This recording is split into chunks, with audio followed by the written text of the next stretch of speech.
তারে ধরবি যদি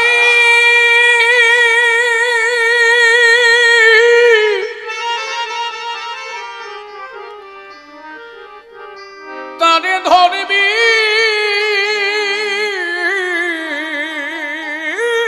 যদি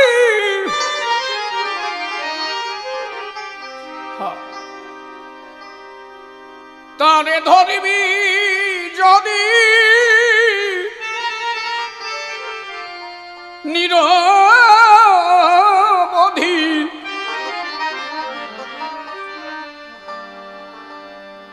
তারে ধরবি যদি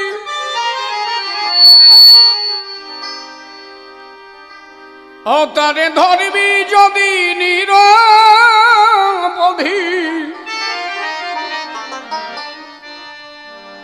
ধর্বধীর অন্ধ বোবাশ্রয়ে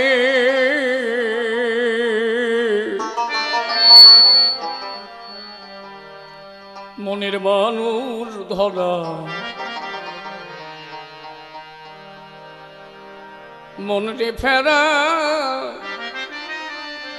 মুখের কথা নয় মনের মানুষ ধরা মনের ফেরা মুখের কথা নয় মনের মানুষ ধরা মনের ফেরা মুখের কথা নয়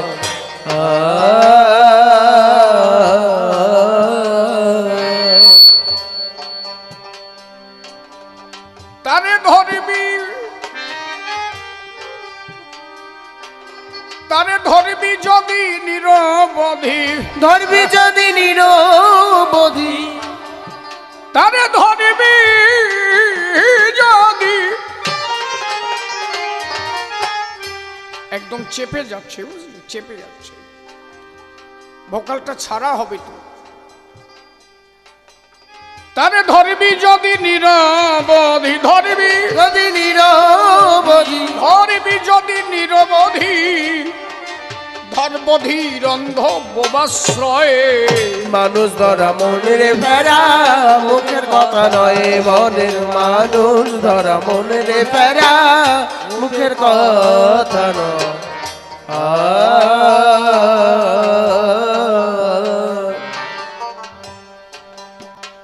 ঈশ্বরকে জানতে গেলে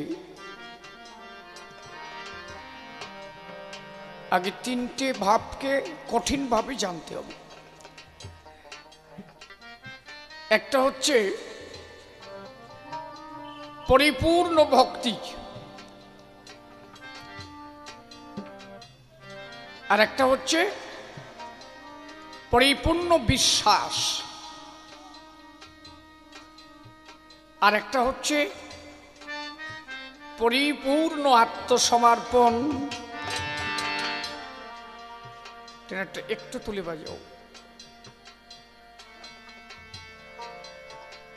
তাহলে যদি বলেন আমরা ঈশ্বর দর্শন পাই না, কি কারণ? এত মাতামাতি করলাম, এত ডাঙ্কা বাজালাম, এত মানুষের সেবা দিলাম, তাও আমি ভগবান কেন দেখলাম না? জিজ্ঞাসা তো হতেই পারে নাকি? এই আমার অনেক ছেলে পেলে আছে যারা বাচ্চা কাচ্চা, এরা তো ভাবতে পারে যে আমরা এত কিছু করে ঈশ্বর প্রাপ্তি হই না কেন? এর কারণ হচ্ছে কি জানো বাবা? শোন, এই তিনটের মধ্যে যদি কোনোটা একটু কম থাকে তাহলে তোমার দ্বারা ঈশ্বর প্রাপ্তি হবে না। ভক্তি রাজ্যে যদি এক বিন্দু 100 কম থাকে সেই ঈশ্বর পেতে পারে না। বিশ্বাসের জায়গায় যদি 100 কম পড়ে তার দ্বারা ঈশ্বর প্রাপ্তি হবে না। আত্মসমর্পণ যদি একটু কম থাকে তবে তুমি তারে পাবে না। তাহলে আমরা যে এত কিছু করছি, সত্যি কি আমরা আত্মসমর্পণ হতে পারি নাই? না।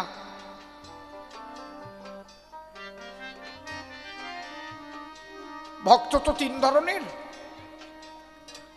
একটা হচ্ছে সাধারণী, আর একটা সামঞ্জস্য, আর একটা সামার্থারতি। সাধারণী কারা? সাধারণী হচ্ছে তারা যারা নিজের আত্মসুখকে বড় করে দেখে, ভগবান কি করবে কি করবে না এই বিষয়ে তার চিন্তা চেতনা থাকে না।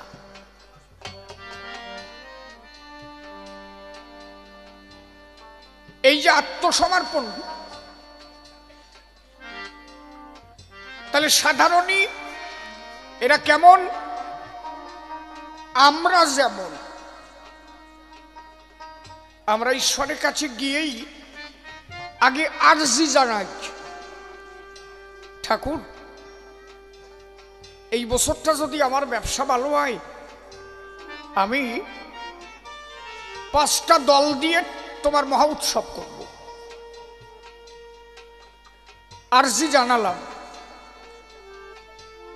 তাহলে আমার ব্যবসা যদি ভালো হয় তবেই আমি মহা উৎসব করব।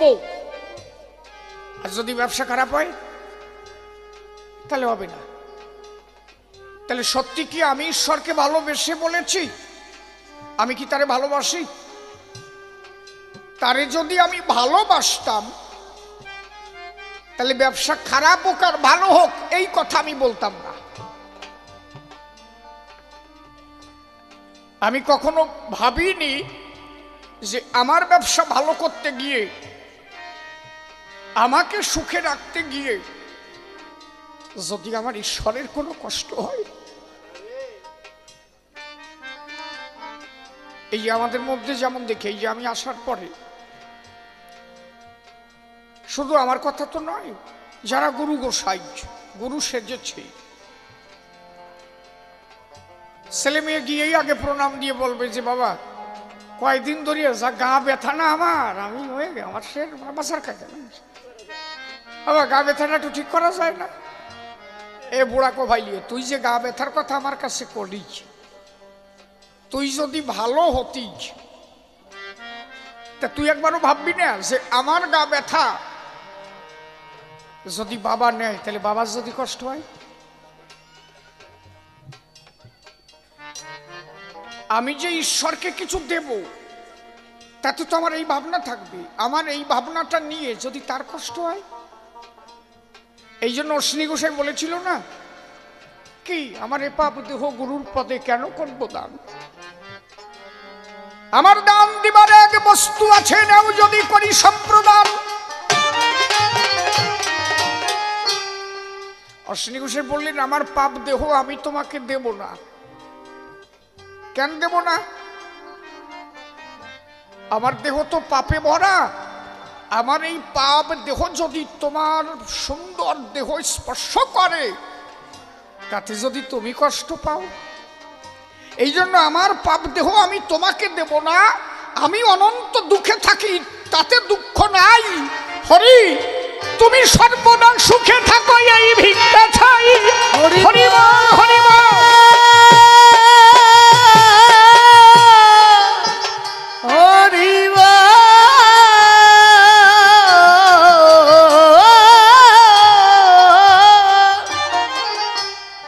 সবাই কি অশ্বিনী গোসাই হয়?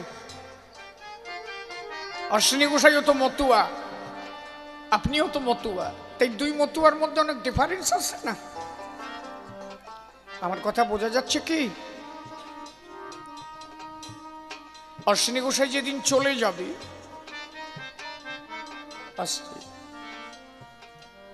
কি হলো, উনি ওই জায়গাতে টু দিয়ে গেল নাকি যে হাইটি আসো বাড়ি যাই? হ্যাঁ, ওই যে মাথায় একটা টু দিয়ে কয়ে গেল যাটা দিছি হাইটি আসো। যাবাই একা যাবার একজনকে টু দিতে যাও কেন? আরে সে তোমার স্বামী হলিও তো হরি কথায় বাধা দিবা না, এটা বোঝো না? একা আসা একা যাওয়া। যেদিন তুমি যাবা বলে যাবা না যে আমি আটা দিছি হাইটি আসো, এত সোজা না। আজকে বলতে পারতি যাইটি আসো, সেদিনের আইটি আসো বলতে পারবা না। যার যার মতো তার যেতে হবে।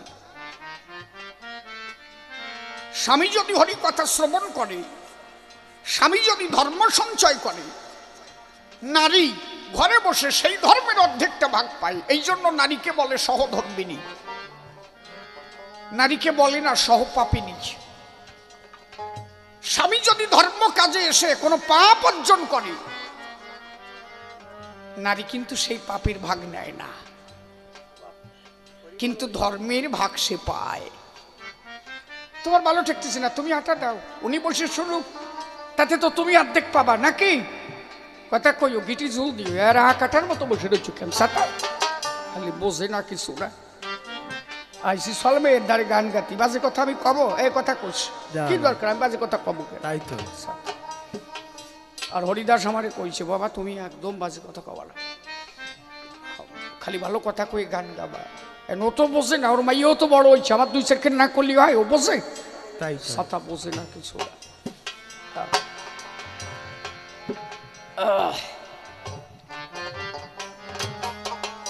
এইবার ভাবটা কোথায়? অশ্বিনী গোসাই যেদিন দেহ ত্যাগ করবি, মৃত্যুর সঙ্গে তার লড়াই চলছে, মানে উনি চলে যাচ্ছেন। তারা তো জমের কাছে যায় না। এই যে মানুষ যখন দেহ ত্যাগ করে, তখন 2টো দূত আসে, আসতে 2জন দূত। কেমন?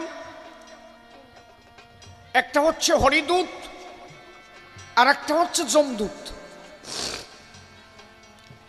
এই জন্য যখন কোনো সাধুগুরু বৈষ্ণব কি কোনো মতুয়া দেহ ত্যাগ করে, দেখবেন ওই যাওয়ার আগে কয়, এই আমার রথ এসে গেছে, সারিয়ে দে। কি কয় না? এর মানে কি? শ্রীহরি রথ পাঠায়, জোরে নিয়ে আসো আমার কাছে। ও সে আমার মানুষ, ওরে যেন জমে স্পর্শ না করে।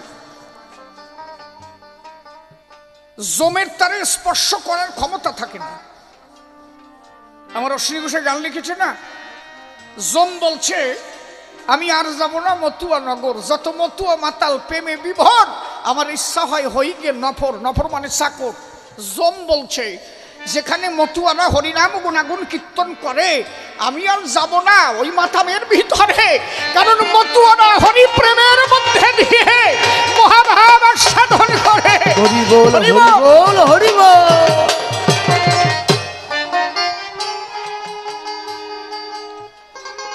আমি আর ওদের কাছে যাব না। আচ্ছা, তাহলে মাতাম দিতে দিতে যে লোকটা দেহ ত্যাগ করলো, তারে কে নিল? তাই তো জম যখন বলল যে আমি মতুয়া পাড়া আর যাব না, তাহলে কোন একজন ব্যক্তি মাতামের মধ্যে দিয়ে সে দেহ ত্যাগ করেছে, তাহলে তারে কে নিয়েছে? ওখানে জমির জায়গা থাকে না। তিনি স্বয়ং শ্রীহরির চরণ প্রাপ্ত হন, শ্রীহরি দূত পাঠায় তাকে নেন। ও আমার মানুষ, আমার কাছে পাঠিয়ে দেই। আমার একটা কথা মনে পড়ে, বহুদিন হয়ে গেল। মতি পাগলের নাম শোনা আছে কারো? নাম শোনা আছে না? হ্যাঁ, এই মতি পাগল আমার এই কয়দিন পরেই গান আছে, হেলেন চাপলদার শ্মশান। কত তারিখ রে? ফাল্গুন মাসের 19 না 20 যেন। মতি পাগল তখন শ্রীধাম ঠাকুরনগরে থাকতে, মা বিনা পানি মতি পাগলকে কিন্তু গুরু মানত, মানে ভালোবাসতো, বাবার মতো দেখতো, আবার ছেলের মতো ভালোবাসতো, আর মতিও মা মা বলে ডাকতো।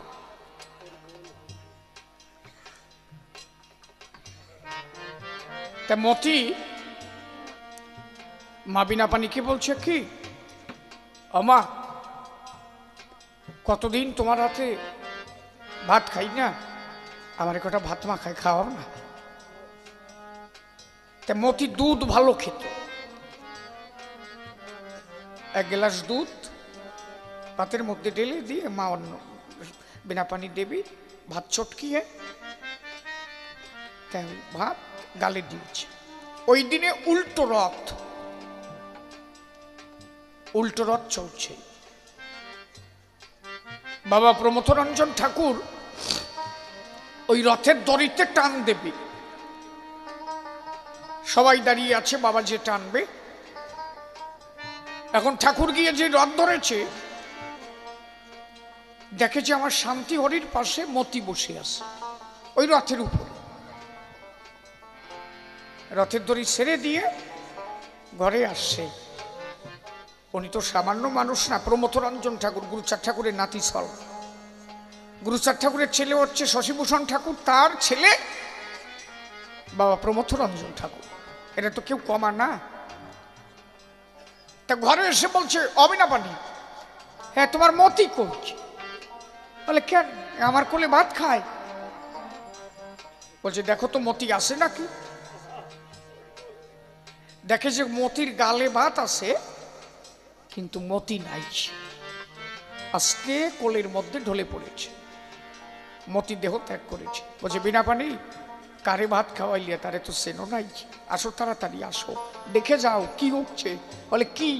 বলে আমি রথ ধরে টান দিছি, দেখি যে শান্তি হরির বিগ্রহের পাশে আমার মতি বসে আছে, তাড়াতাড়ি আসো। মা বিনাপানির হাত ধরে নিয়ে গেল, গিয়ে দেখে যে শান্তি হরির বিগ্রহের পাশে মতি পাগল উল্টো রথে থাক দেশে আমার শ্রীহরির সাথে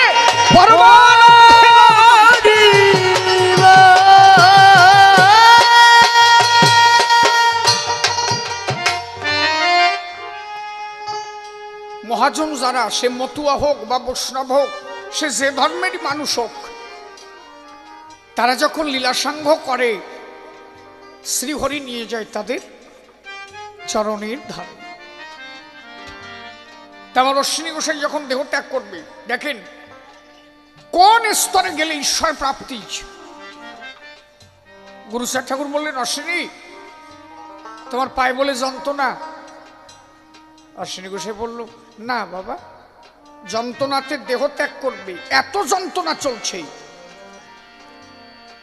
বলছে তোমার পায়ে যন্ত্রণা? বলো না না না। কে বলে? বলো এরা সবাই যে বলছে তুমি যন্ত্রণায় ছটফট করছো। বলছে না না না। বলে অর্থ কোনো যন্ত্রণা নাই, যা চাচ্ছি নিয়ে যা, ডাক্তারের কাছে নিয়ে যা। ডাক্তারের কাছে নিয়ে গেল, মাঝপথে দেহ ত্যাগ করলো।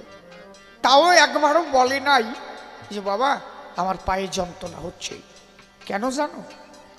গোসাই জানতো কি, আমি চলে যাই দুঃখ নাই, তবুও আমার দেহের ভার আমি গুরুচাঁদকে দেব না, তাতে যদি আমার গুরুচাঁদ কষ্ট পায়। এরা হচ্ছে ভক্ত। আমি অনন্তের দুঃখে থাকি, তাতে দুঃখ নাই, তুমি হরি সুখে থাকো, এইটুক চাই। গোসাই লিখলেন, আমায় বাসো বা না বাসো ভালো, তাতে কোনো দুঃখ নাই, আমি তোমাকে বাসিব ভালো, এই ঠিক চাই। তাহলে তারে পেতে গেলে পূর্ণ আত্মসমর্পণ চাই। আমাদের মধ্যে তো তা নাই। কতটুকু আত্মসমর্পণ আছে?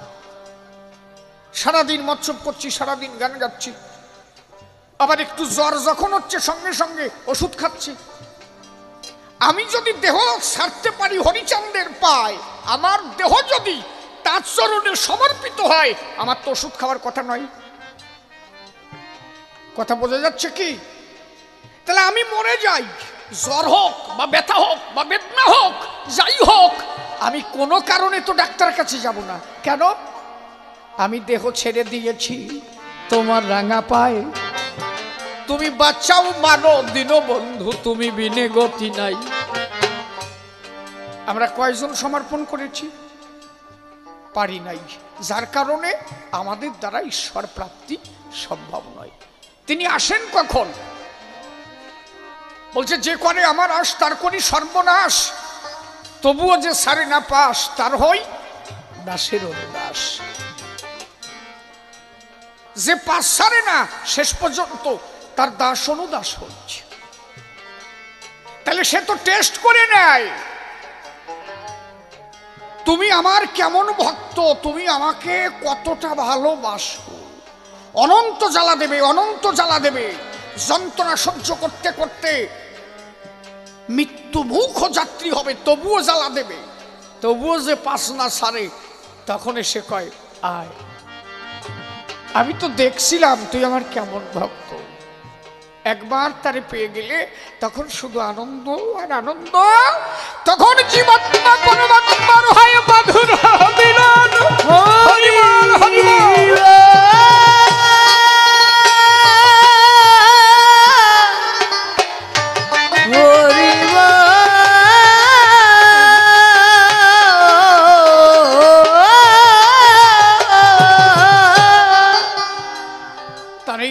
পর্যন্ত বড় কঠিন বিষয়।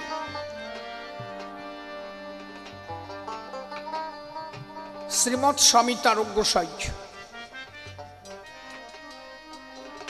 এই যে আপনারা যে কবি গান শুনছেন, বাবা আমার কথা বোঝা যাচ্ছে বাবা? বাহ, ঠিক আছে। এই যে আপনারা যে কবি গান শুনছেন, এই কবি গান কিন্তু একটা সময় মায়েরা বাড়ির থেকে কবি গান শুনতে যেত না। যদি বাবারা শুনতো যে কবি গান শুরু হয়েছে, ওই বাড়ির মেয়েদের বলতে ওই দিক মোটে হাঁটা দিয়ে না,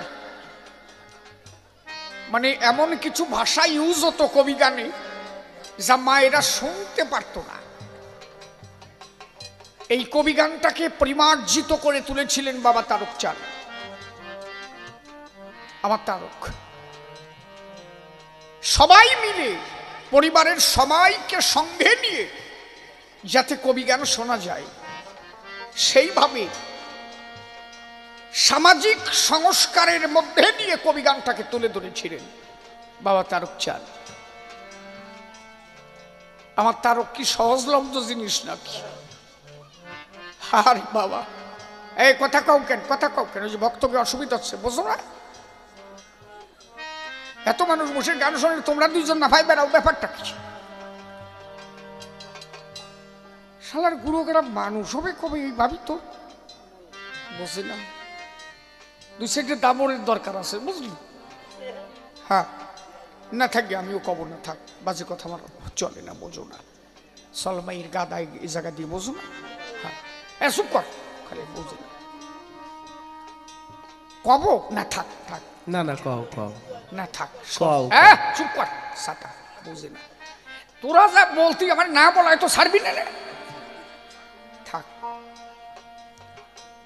তার গোসাই কবি গানে গেল, গান গাইতে গেল কোথায়? ঢাকায়। মা শান্তি মাতাকে প্রণাম দিল, ও মা আমি কবি গানে যাচ্ছি। এই কবি গানটা মতুয়াদের প্রধান কেন, যিনি শ্রী শ্রী হরিলীলামৃত, শ্রী শ্রী হরিলীলামৃত গ্রন্থ বিরচিত করেছেন, তিনি হচ্ছেন শ্রীমৎ তারক গোসাই। উনি কবি গান গাইতেন। মতুয়াদের যে দুইখানি আকর গ্রন্থ, শ্রী শ্রী হরি সঙ্গীত, শ্রী শ্রী হরিলীলামৃত, শ্রী শ্রী হরি সঙ্গীত এবং তার সঙ্গে শ্রী শ্রী মহাসংকীর্তন, তাই তো? এনরা যে দুইজন, এনরা কবি আলী দুইজন। অশ্বিনী গোসাইও কবি গান গেয়েছে, হরিবর সরকার মতুয়া প্রধান কবি গান গেয়েছে, মনোহর সরকার মতুয়া প্রধান কবি গান গেয়েছে, রাজেন্দ্র পাগল কবি গান গাইছে। কবি গানটা হচ্ছে সর্বশ্রেষ্ঠ গান। আমাদের পূর্ববঙ্গীয় মানুষের একটা ঐতিহ্যপূর্ণ গান কবি গান। তখনকার যারা কবি গান গাইতো তারা তো ঐশী শক্তির মালিক ছিল, মুখ দিয়ে যা কত তাই অত।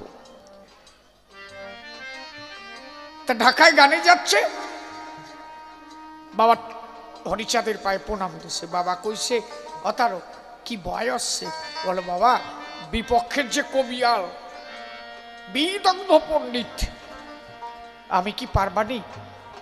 বলছে, ভয় নাই, আমি থাকবানি।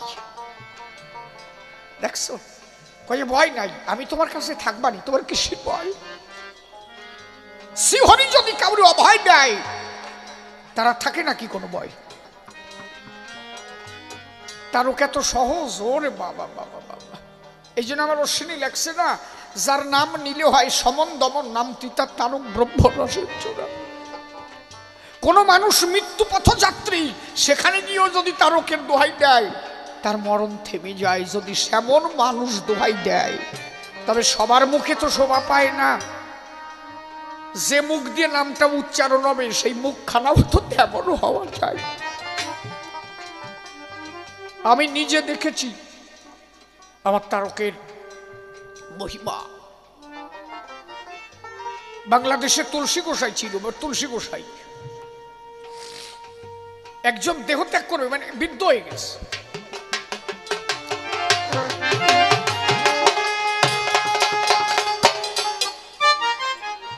তার দেহত্যাগ করবে মানে চলে যাবে এই মুহূর্তে।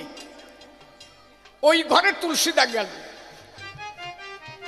তা তুলসী গোসাই গিয়ে সবে মাত্র বসে, সাথে 4-5 জন আছে। আসতে মা, কথা কই না, আমি তো একটাও খারাপ কথা বলছি না, ভালো কথা ছাড়া একটাও কব না। তো ঘরে গিয়ে বসে, তুলসীদার বাড়ি হচ্ছে ভাইটিয়াপাড়া, চেনা আছে বাংলাদেশে, ভাইটিয়াপাড়া গোনাপাড়ার পাশে। আমি গেছি তো।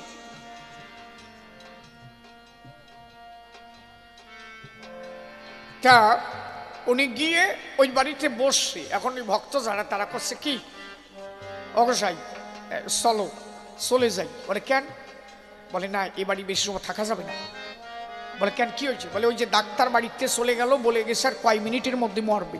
তা আমরা এই জায়গা থাকতে যদি একটা মরে, বদনাম হবে না? নি তুলসী গোসাই কয় যে কি হয়েছে? বলছে ওই ঘরে একটা মরবে, ডাক্তারেরও আর কাজ নাই, ডাক্তার চলে গেছে, ডাক্তারে বলে গেছে 10-20 মিনিটের মধ্যেই এখন কাজ হয়ে যাবে। আর আমরা গোসাইরা যদি এনে বসিয়ে ভাত খাই, ওই মরা যদি না থামাতে পারি, কপালে কষ্ট আছে। অতএব তাড়াতাড়ি সরিয়ে পড়ি, ও মরে মরুক, জাফারে করুক। তুলসীদা কয় যে এই শালার পোড়া কপাইলি, এই মরণের ভয় নিয়ে মতো ওরা যায় নাকি? কেনা মরবে? বলে চল দেখি ওর বিছানায়। ওর বিছানায় যেয়ে চারিপাশে কয়েকজন বসে, আমার তারকের 3খানা গান আমার তুলসী গোসাই গাইছিল। পাগলের 3টে গান আছে না, 3 খেত পাগলের গান গাইছিল। পাশে যে কয়জন, ওরা তো পাশে ভয়, ওই গাথি গাথি যদি মরিয়া যায়। বললাম না, যে মুখ দিয়ে গাওয়ার দরকার, মুখটা তো তেমন হওয়া দরকার, সচ্চরিত্র মানুষ হওয়া দরকার না। তো 3খানা পাগলের গান গাইলো। হরিগুরু চাঁদ তারক চাঁদ কয়ে যে ধ্বনি দিল, ওই মরাটা উঠে সাথে সাথে বলছে একবার হরি বল, একবার হরি হরি বল, হরি হরি হরি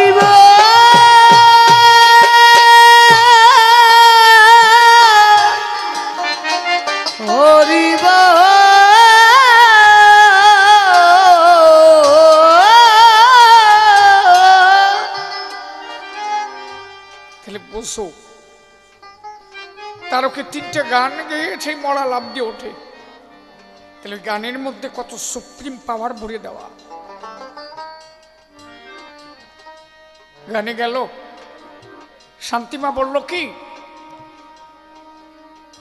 অতারক বাবা ঢাকায় যাচ্ছ গানে? হ্যালো, হ্যাঁ। বলে ঢাকার শাখা খুব ভালো, আমার জন্য 1 জোড়া শাখা নিয়ে এসো। বলো ঠিক আছে মা, গান গেয়ে আসার সময় তোমার জন্য 1 জোড়া শাখা আমি এনে দেব। মনে তো আছে ভয়, বিপক্ষের কবিয়াল। এদিকে বাবা কইছে তোর ভয় নাই, আমি তো থাকবানি। গান এমন হইছে, সে বিপক্ষের যে কবিয়াল, সে তাল গোলায় ফেলাইছে, তারকের সাথে পারিয়ে ওঠে নাই।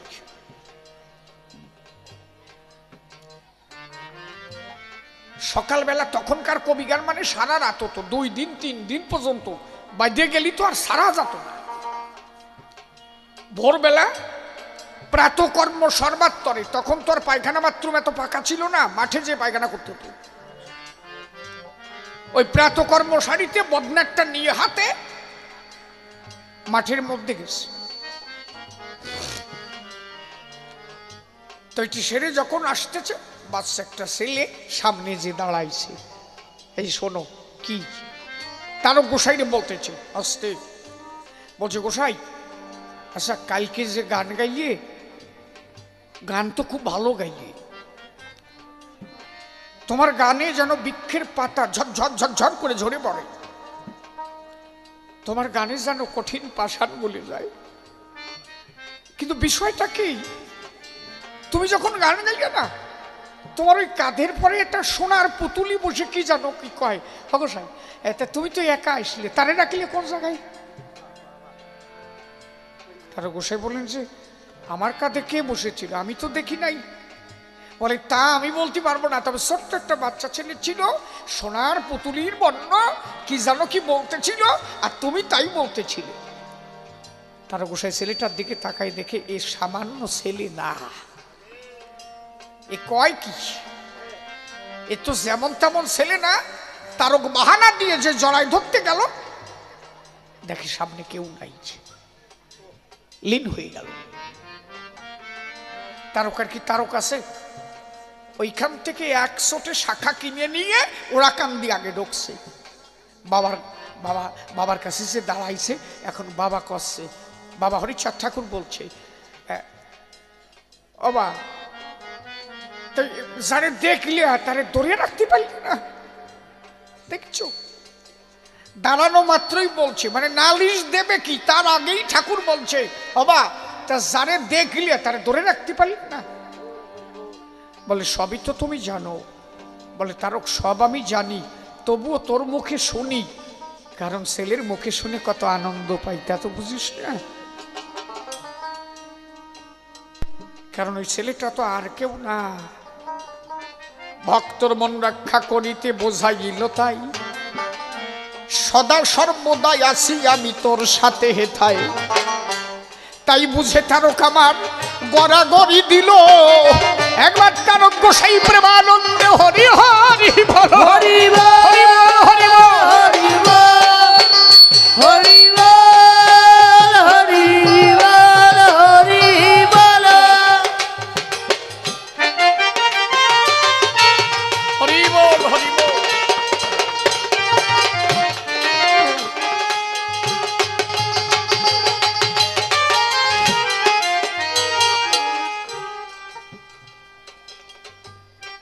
এদের একটার সঙ্গে একটা জোড়া।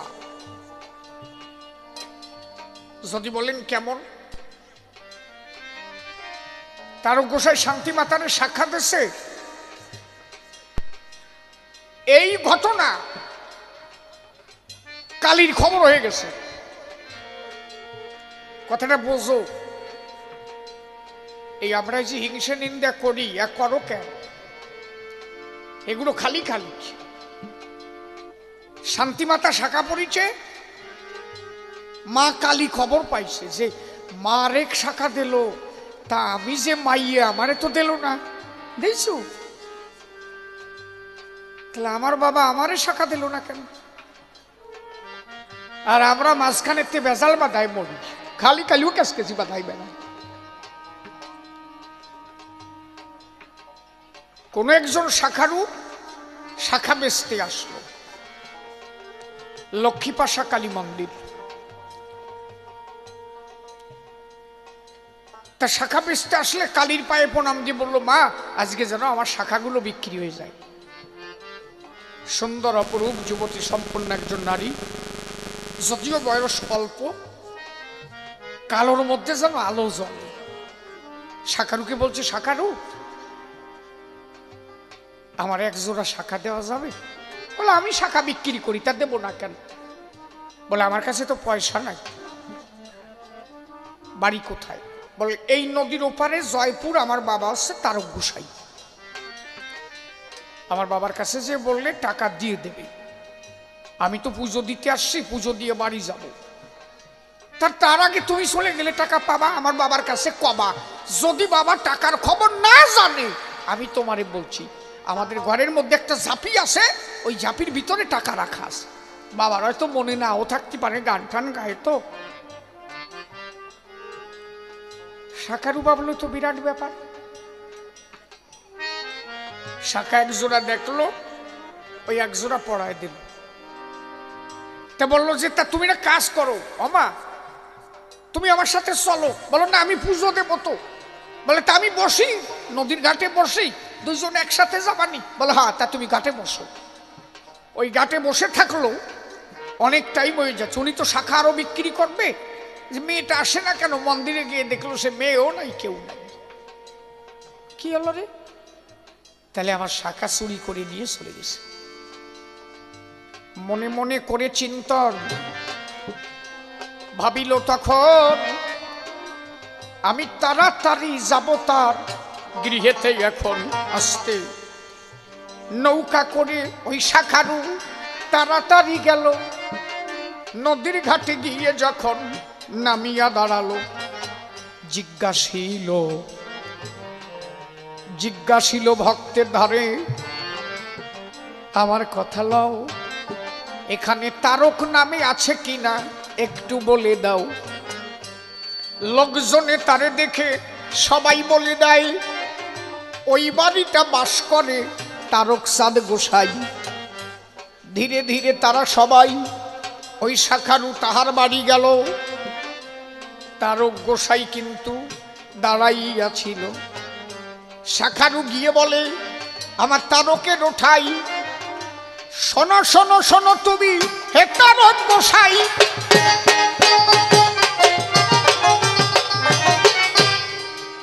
তোমার একটা মেয়ে আমার কাছে শাখা ক্রয় করেছে, অর্থ দেবে আমায়, সব কিছু বলেছে।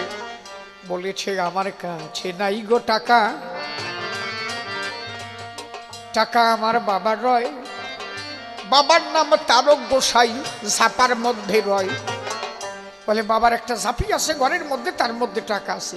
আপনি যদি তারক গোসাই হন তা আপনার মেয়ে শাখা নিয়েছে, আমার টাকা কটা দেন।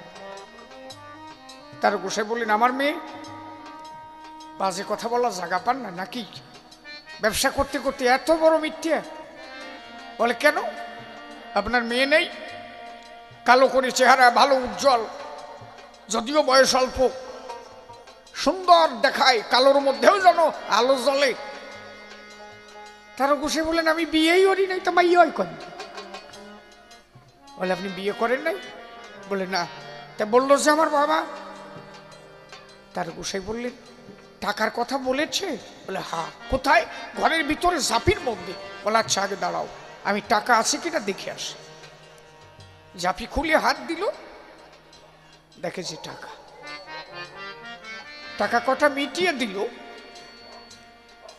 তাহলে আপনি বললেন না তো আপনি বিয়ে করেন নাই, তা মেয়ে এলো। বলে বিয়ে করি নাই এটা ঠিক, তবে আমার একটা মেয়ে আছে, কিন্তু সেই মেয়েই যে তোমার কাছে শাখা নিয়েছে তা তো আমি জানি না। তবে যদি আমার ওই মেয়ে শাখা নিয়ে থাকে তোমার জনম ধন্য। আচ্ছা শাখা নিয়েছে কোথার থেকে? বলো ওই লক্ষ্মীপাশা কালী মন্দিরে। বলে তো ভালো জায়গায় নিয়েছে, চলো তালি যাই। কে নিল দেখবা না? কে তোমার কাছে শাখা বললো, তাই খবর নিবা না? বলে হ্যাঁ তা তো নেব। বলে চলো যাই। নৌকা করে দুজনে তখন এপারেতে গেল।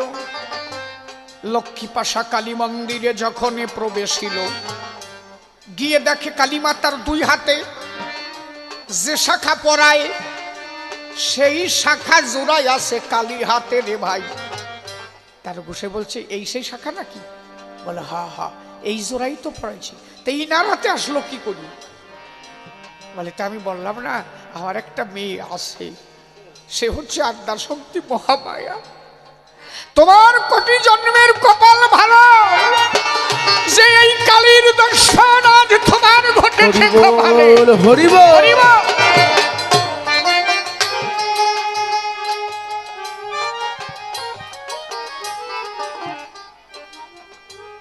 শাখারু বললেন যে কালী তোমার বাবা বলে ডাকতে পারে, তোমার কৃপা জোরে আজকে কালীর দর্শন পেয়েছি চলাচলে।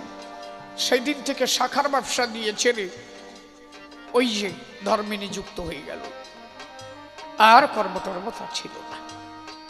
এইটা হচ্ছে বিষয়। তখন যে আমার তারক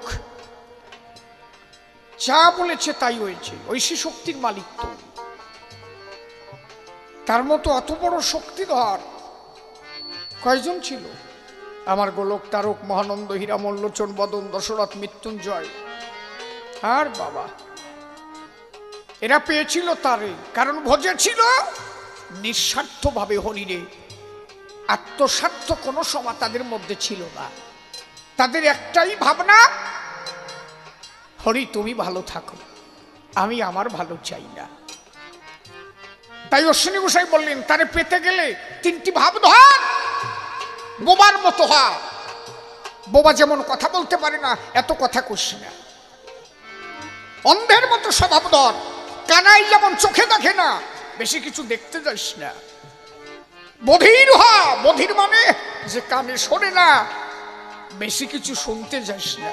এই যে আসরে যারা বসে আছে সেই মানুষ থাকলে পাশের লোকটা কথা কবে, সে কানেই দেবে না। যা বলিস বল, তাতে আমার কি আসে যায়। কারো কথায় সে কান দেবে না। তার নিরিখ থাকে ঊর্ধ্বমুখী, মন যায় তার ধারে, মন দিয়ে সদা সে হরি চিন্তা করে। এই জন্য আমার অশ্বিনী লিখলেন, ওরে বধিরন্ধ বোমান স্বভাবধার,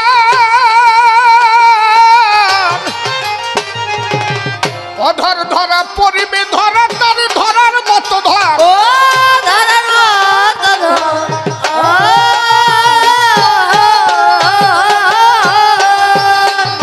ঠাকুর জুতের ঘরের উপরি হারে, জুতের ঘরে রূপনি হারে। কাউকে দেখবা অল্প বয়সে বুড়ো হয়ে যায়, তাই না? আর কেউ দেখবা বয়স হলেও বোঝা যায় না, গুরুগারার মতো ঠেই। দেখ বয়সে প্রবীণ, দেখিতে নবীন, ভব ভয় ভঞ্জনকারী গান আছে না? জয় জগবন্ধু করুণার সিন্ধু যশবন্ত নন্দন হরি। কোন কোন ব্যক্তিকে আপনি দেখবেন বয়সে প্রবীণ হয়ে যায়, কিন্তু তার চেহারা দেখলে বোঝা যায় নবীনের মতো। কেন জানো? যা ধরে রাখলে দেহখানা আলোকময় থাকে, যা ধরে রাখলে চেহারা সাপ পড়ে না, তুমি যদি তাই না ধরে রাখো তাহলে তো তুমি হরিধন পাবা না। তোমার জুত ধরে রাখতে হবে। তো এই জুতের ঘরই হচ্ছে পিতৃসত্তা, যা নারীর কাছে গেলে ক্ষয় হয়। একবার পুরুষ যদি নারীর কাছে যায়, যতটুক পিতৃসত্তা নারীর কাছে দেয়, তাতে একবারে ৪৫ থেকে ৪০ কোটি সন্তান মারা যায় একবারে। একটা পুরুষ যখন নারীর কাছে যায়, ওই যে বলছে না জীবে দয়া নামে রুচি। কোন জীবে দয়া? হরিচাঁদ ঠাকুর মাছ খাইছে, তো মাছ খেয়েছে। সেদিন বৈরাগী মশাই কই মাছ ধরে নিয়ে গেল আর বেগুন তুলে নিয়ে গেল, সেই বেগুন দিয়ে কই মাছ দিয়ে খেয়েছিল। গুরুচাঁদ ঠাকুর মাছ খেয়েছে, তো বিচরণ পাগল কাসুমের মাংস খাইছে। আরে বাবা, কাসুম শীত করে ফেলাই দিয়ে ওই আত্মা ধরে নিয়ে নিজের বোর মধ্যে ভরে দিয়ে বাসায় উঠেছে। চল ওঠ, বউ উঠে আটা দেশে। কই তুমিও তো খাও, এটা বাসায় দেখাও তো। তুমি তো নিরামিষ খাইয়ে পড়িয়ে রয়েছো, এটা বাসায় দেখাও তো। কথা বোঝা যাচ্ছে আমার নাকি? তুমি তো সারা জীবন নিরামিষ খাচ্ছ, খালি গরুর দুধ খাবা, ফল খাবা, খাইয়ে খাইয়ে আর ট্যাংরা মাছের মতো হয়েছো। তা তারা তো নিরামিষ খাই নাই, মাছ খাইয়ে মাংস খাইয়ে হাত ধরে টান দিছে, মোরা উঠি আটা দিছে। তা তোমার নিরামিষ খেয়ে কাজ হলো না কেন?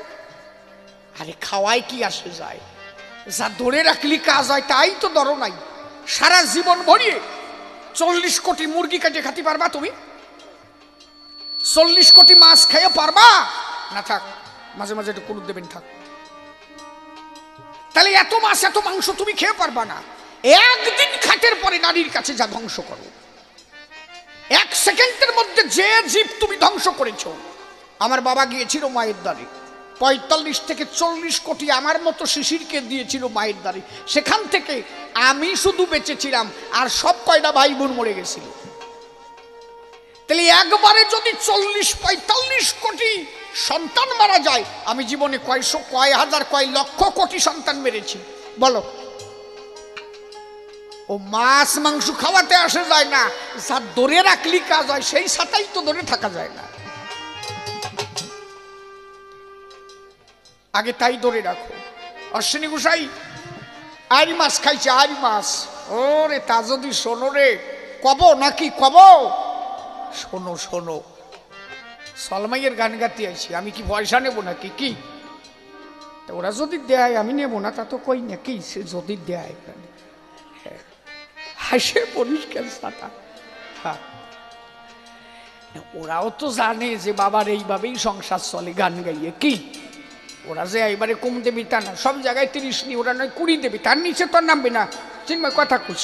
হ্যাঁ, ওকে জন্য এটা কনসিডার থাকবে। কি হ্যাঁ,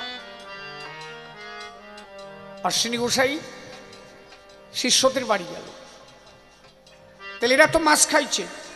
কথাটা শোনো, আচ্ছা এদিকে লক্ষ্য রাখো, এত নড়াচড়া করিয়ে না, ভাব নষ্ট হয়ে যায়। হা হা, তা তিন ছেলের বাড়ি গেল,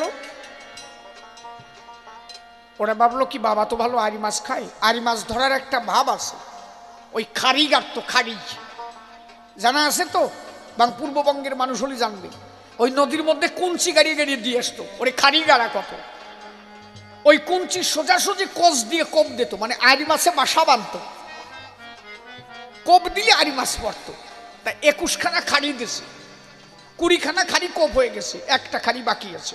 ওরা মাছ ধরতে গেছে, বাবারে আড়ি মাছ খাওয়াবে। তা তিনজনের নৌকায় আছে তো, নীলরতন বলছে যে শোনো, গুরু সেবা দেব, 21খানা খাড়ি দিয়েছি, 20খানা কোপ হয়ে গেছে, একটা মাছ পালাম না, এইরকম কোনোদিন হয় না। আর গুরু সেবা দেব বলে আইছি, মাছ পাবো না। লাস্ট খাড়ি 21 খাড়ি, লাস্ট 20টে শেষ, একটা খাড়ি আছে, এই খাড়িতে যদি মাছ কোপ না পড়ে, এই দরিয়ান মাজায় বান, পায়ে বান, গলায় বান, খাড়ি শেষ, এই যে ডুব দেব, আর বাঁচবো না। গুরু সেবাই যদি না হয়, এ জীবন আর রাখবো না। চোখের জলে বেশে বেশে বাবা হরিগুরুচাঁদ গোসাই অশ্বিনীর নাম নিয়ে ওই লাস্টের খাড়িতে কোপ দিছে। প্রায় ওই 2-2.5 কেজি ওজনের একটা আইড় মাছ পাইছে। ওরা আইড় মাছ নিয়ে যাচ্ছে, আর গোসাই ওই নীলরতনের বাড়ির থেকে বেরোয় যাচ্ছে। ওই গোপীখানা বগলে সেরা কাপড় পরা, চোখের জল পড়তেছে, আর একা একা করছে, খা শালারা, খাগিয়া আমি খাবো না, খাগিয়া আমি খাবো না, হাঁটা দিলাম। ওই যাচ্ছে, আর ওই কয়জন মাছ নিয়ে ঢুকতেছে। বাবা কোয়ানে যাচ্ছ? আবার না আমি খাবো না, খাগিয়া যা, কয় মাই পুঁজি খাগিয়া আমি খাবো না, আমার খাতির দিলি তো। হ্যাঁ, ওরা তো আর জানে না যে কি হয়েছে। কয় আমার রাগিলে কেন, 20খান খালি কোপ হয়ে গেছে, শেষের খালিতে এত বড় একটা মাছ পাইছি খালি তোমার জন্য। বলে এই সামান্য একটা আর মাছ ধরতে যে আমার গুরু চাঁদে খাটালি কেন, আমার হরিগুরু চাঁদরে তোরা খাটালি কেন? আমি মাছ খাবো তাই আমার জন্য আমার গুরু চাঁদরে তোরা খাটালি, সামান্য একটা আর মাছের জন্য। এই আর মাছ যদি না পড়তো, তোরা তিনজন মরিয়া যাতি। একজন গলায় দড়ি নিছিস, একজন মাজায় নিছিস, একজন পায়ে নিছিস। দেখতো আমার গলার দিকে তাকাইয়ে দেখে যে গোসার গলা ফুলে উঠেছে, পা ফুলে গেছে, মাজা ফুলে গেছে।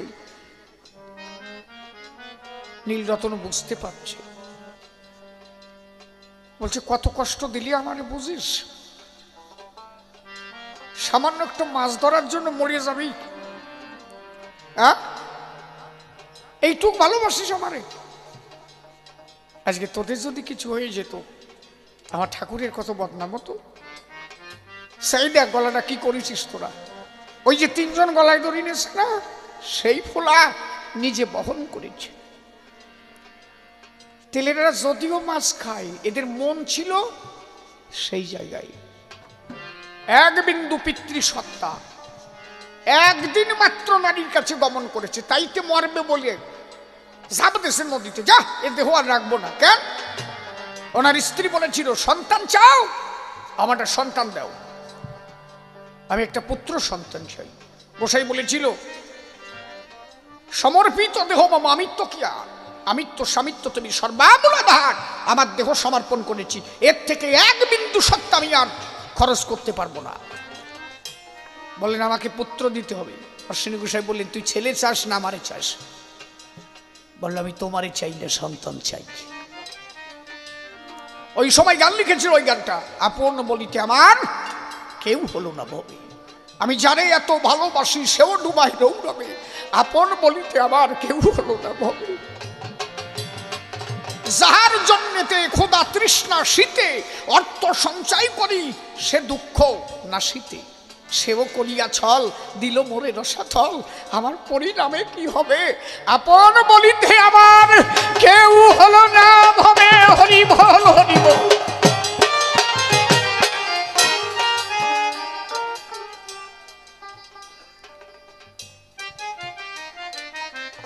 কত বড় মহাজন!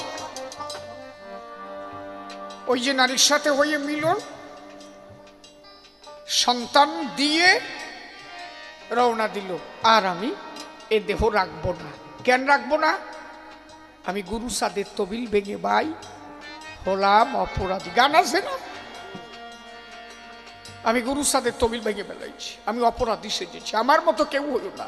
আর এবার ভালো চাউনে যদি আমি গুরু সাদের তবিল ভেঙে ভাই হলাম অপরাধী। গঙ্গায় গিয়ে ঝাঁপ দিল। আমি এ দেহ আর রাখবো না, আমি মূল সত্তা ক্ষয় করেছি। একবার মাত্র গেছে, একবার। কথা বোঝো। মতুয়ারা মাছ খায় কেন, মতুয়ারা মাংস খায় কেন, মতুয়ারা আর যা ধরিয়ে রাখে তাই ধরিয়ে দেহ গে যাও। মতুয়াকে মধ্যে যে মাতাম দিয়ে দেহ গে জ্বালা কারে কয়, ওই যে ঘাই জোরে শীতয়ে পরবানে কয় যে শক্তি ধরে রেখেছে মতুয়ারা। ও মাছ মাংস খালে কিছু হয় না, কিন্তু যা ধরে রাখলে কাজ হয় তাই ধরে রাখবো। একদিন মাত্র ক্ষয় করে অনুশোচনা জাগলো। মকর বাহিনী গঙ্গা শোষণী গোসাইকে কাঁধের পরে তুলে নিল। বলো মা, আমি তো মরবো বলে এসেছি, গ্রহণ কর। বলল তোর মতো ভক্তের চরণ ধুলি আজ আমি অঙ্গে পাই, হরিভক্তের চরণ ধুলি সর্বোপরি হয়। আমি গঙ্গা তোর চরণ ধুলি পেয়ে জন্ম ধন্য করি, প্রেমানন্দে বদন ভরিয়ে বল হরি হরি হরি হরি হরি হরি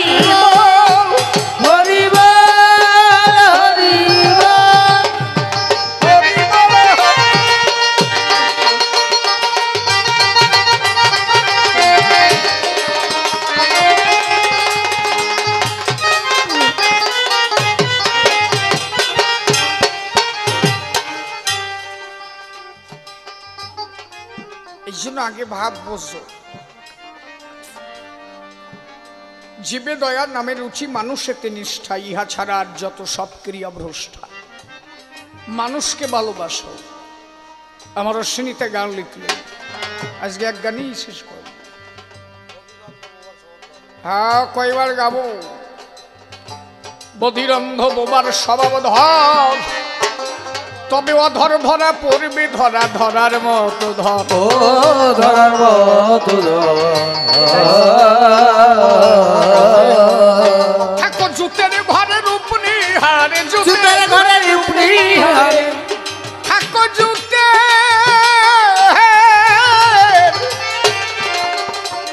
থাকো জুতের ঘরে, থাকো জুতের ঘরের উপনি হারে, তবে মানুষ আরে তবে মানুষ ধরা যায়। মানুষ ধরা মনে ভেড়া, মুখের কথা নয় মনের, মানুষ ধরা মনে ভেড়া, মুখের কথা নয়।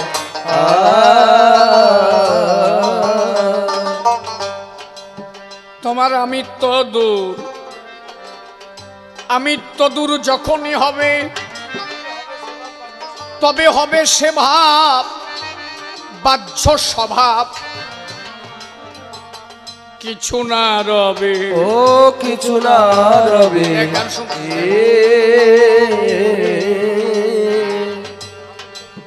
তোমার আমিত্ব দূর যখন হবে,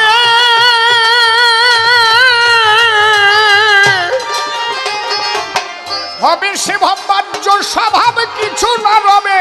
ও কিছু না রবে।